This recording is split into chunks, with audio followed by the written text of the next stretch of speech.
Alrighty guys, good morning. I only have a few moments because the bell's going to ring, but I want to talk to you guys about fractions and percents. It's a two-step process, and it's the only two-step process that we have in this particular set of skills. And sometimes you can get away with not actually doing this because you have other skills that you can rely on. But if you're wondering if you can actually go from a fraction to a percent, yes you can. Again, two steps. You're going to move from a fraction to a decimal. And you're going to either divide, and that would be placing the denominator on the outside as the divisor and the numerator as the inside number, the dividend. Or you can make a 10 or 100 denominator fraction and then just go about talking in your own head or out loud about how the way you say it is the way you write it. And that can also get you a decimal value. There's the bell. And then we would move from a decimal to a percent, and that would entail moving the decimal point 2 places to the right. Things that we've talked about previously in other videos and also in class. So we take a moment to jot this down, maybe hit pause button real quick.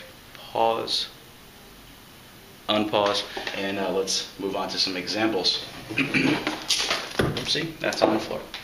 Alright, a few examples here. Let me check to make sure you can see both these examples.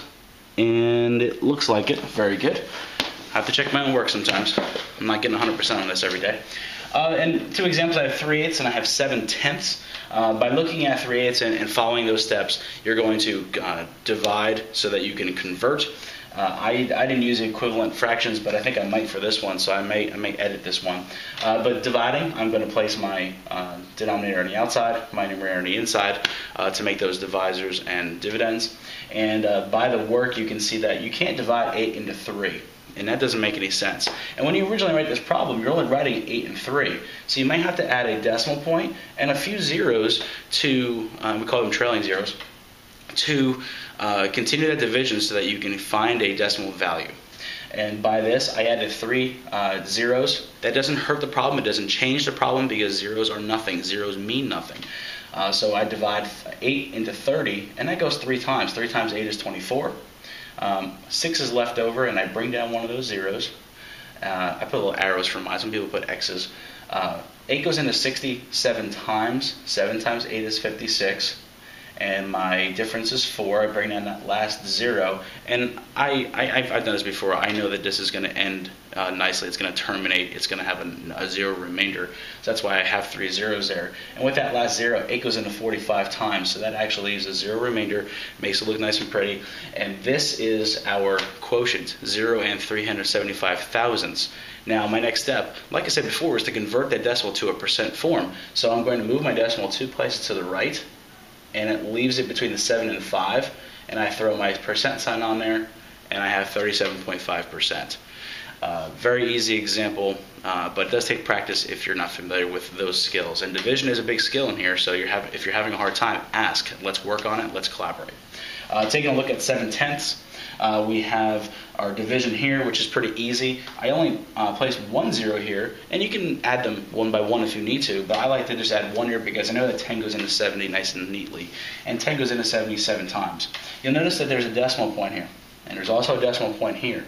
Check out where it is. It's directly above the one that was placed in the dividend. That's very important. 10 goes into 77 times. There's no remainder, so the answer is 7/10. Well, isn't that weird how they're both the same thing? The way you say it is the way you write it. And by taking this decimal value and moving the decimal 2 places to the right, you're going to get 70%. Okay.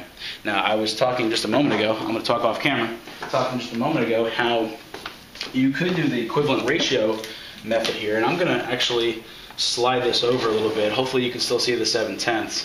Let me fix this so it doesn't fall over. But talking about the whole 7/10 concept and using equivalent ratios, can you see this? I gotta see if you can see this.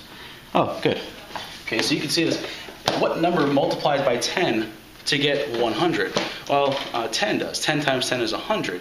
So I could multiply 10 times 10 in the numerator and denominator and get 70 over 100.